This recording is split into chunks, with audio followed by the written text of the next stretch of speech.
Community-wide events bring people from all walks of life together, strengthening the connections between them and building a strong town identity that instills pride and community spirit. The Mission Community Archives welcomes you to revisit some of the community's signature seasonal events from the past and present, which literally put Mission on the map. For over 60 years, Mission's May Day royalty reigned until the last coronation in 1981. Over this time period, 73 queens were crowned, chosen by local schools. May Day was first held in 1921 by the Hospital Auxiliary as an important fundraising project in conjunction with Empire Day celebrations. The festivities had a patriotic theme and proceeds were directed to the 1925 Hospital Building Fund. Attracting large crowds from throughout the Fraser Valley, the event was a day-long gala affair featuring a parade, a musical program that included singing and dancing, sports competitions, and a variety of community-run booths that included refreshments. In 1925, for example, the local paper reported the fete opened with a monster parade, headed by the Mission Cadets and the Mission Community Brass Band, and was followed by a whole line of decorated cars and bicycles, which proceeded along First Avenue to the agricultural grounds on Grand Street. The day-long program held at the agricultural grounds started off with the coronation ceremony, which took place on a specially erected stage elaborately decorated in evergreen, red, white, and blue bunting and the Canadian flag.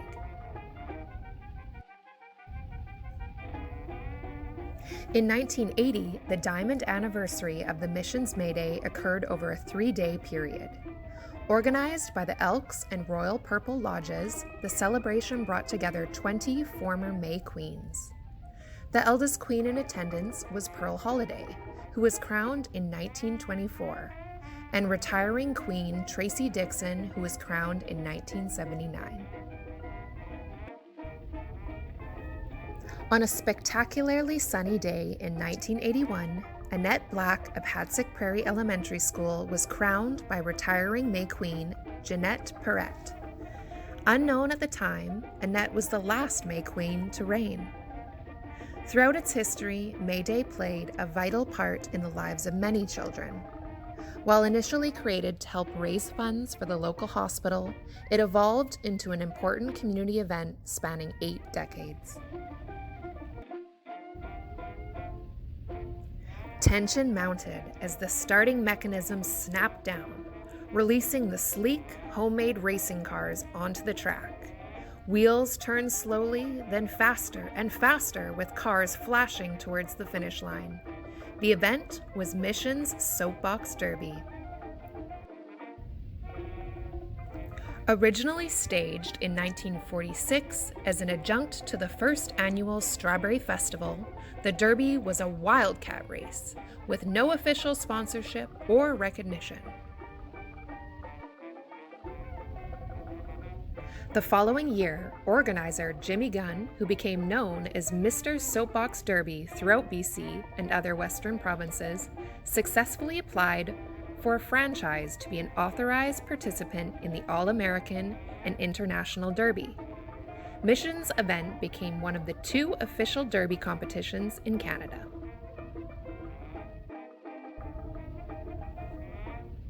In 1947, the first race was held on First Avenue, starting at the top of what was once called Legion Hill. There were 2 categories for contestants: Class A for those 10 to 12 years of age, and Class B for those 13 to 16 years of age. The winner of each raced for the coveted title of Soapbox Derby Champion, and then the victor traveled to Akron, Ohio, where they competed for the Canadian, All-American, and International Championships.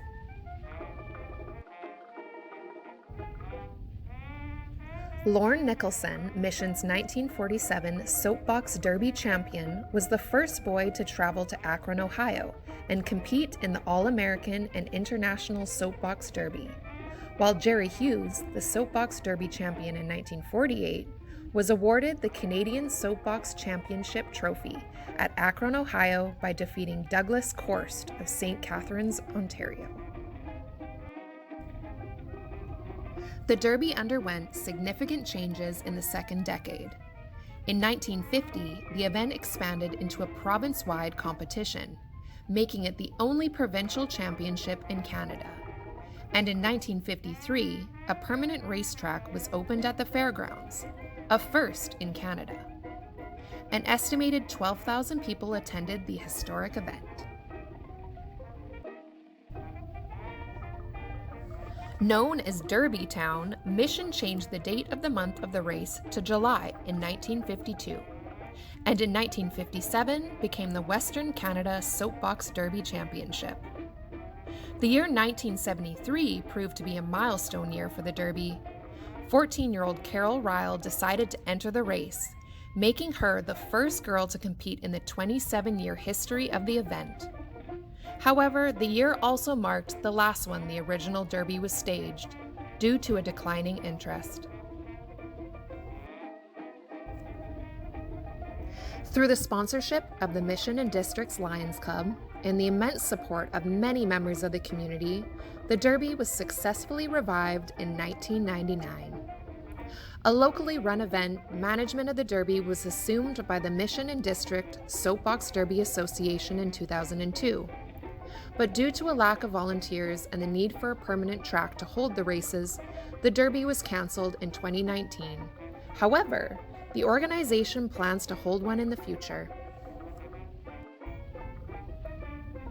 Held from 1894 to 1999, Mission's Agricultural Fair has the distinction of being the community's longest-running annual event to date. During the 1890s and early 1900s, the fairs were held on the flats near the location of today's CPR train bridge. The first fair was organized by a church group as a fundraiser. Called the Harvest Festival, it was held on October 10th in a newly constructed cannery building, featuring fruit and vegetable exhibitions, horse racing, baseball, tug-of-war, boat racing, and other sporting activities.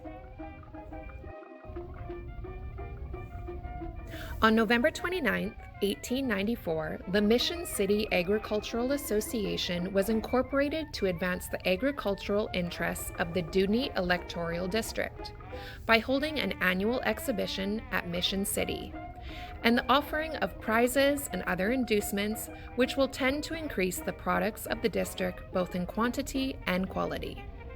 In 1910, members secured a permanent site for the fair. Located at the site of the present-day Leisure Center, this photograph is of the members of the Agricultural Association and dignitaries at the first fair held there in 1910. In the early 1940s, the fair ranked as the third largest one in the province. The 50th anniversary featured a new, huge livestock building to replace the one that burnt down the previous year, an augmented prize list, special silver trophies, bomber and fighter planes flying in formation over the site, a mechanical merry-go-round, midway games, and junior calf exhibitions. As the fair grew in popularity, the Agricultural Association embarked on an ambitious building program, constructing a series of stock barns to house exhibits. In 1946, they erected a junior calf club barn, shown on the left in this photograph. It was the first building erected exclusively for junior club work by any fair board in Canada. Every year, the Agricultural Association published a prize list of the competitions with cash prizes to entice entrants. From 4-H and livestock and horse shows, to homemade goodies made with local ingredients, and amazing locally grown flowers and produce, crafts, live entertainment, and a midway, the fair evolved with the times in an effort to connect with people of all ages.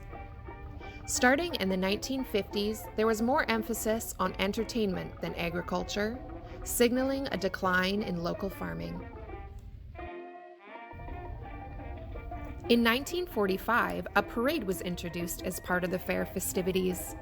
Undoubtedly, the most memorable one, organized and hosted by the Agricultural Association, was the District of Mission Centennial Parade in 1992. Held as part of the fair that year, the parade had over 100 entries, making it one of the largest in the community's history.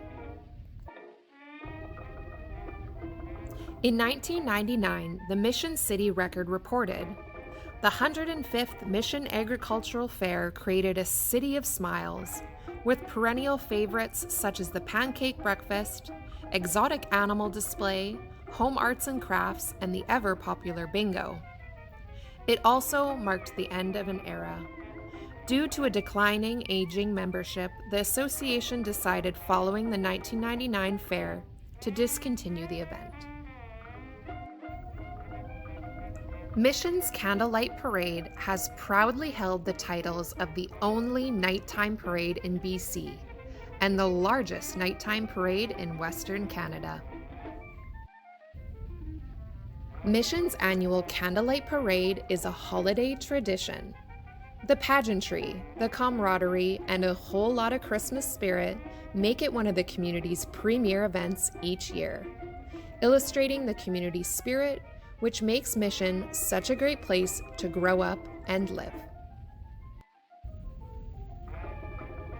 The parade got its start in 1984, when a committee from the Downtown Center Business Association were brainstorming how to make a Christmas parade more special, and decided to hold the event at night.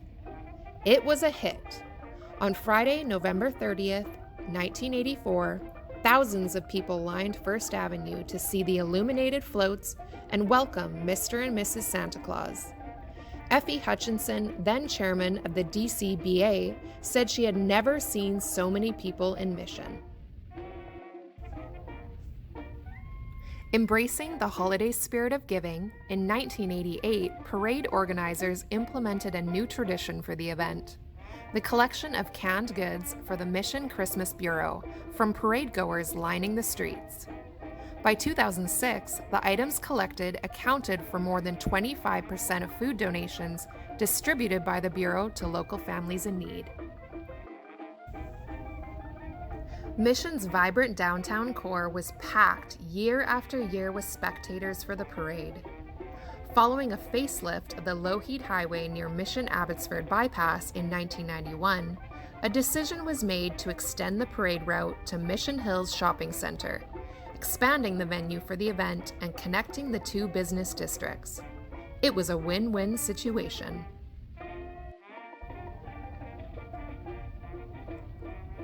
In 1993, an historic element was added to the parade. Willie Schmidt of Mission Towing lovingly restored a magnificent sleigh and a set of reindeer he had received from his friend and employee of Vancouver's Woodwards, William Robbins, who was gifted them following their closure that year.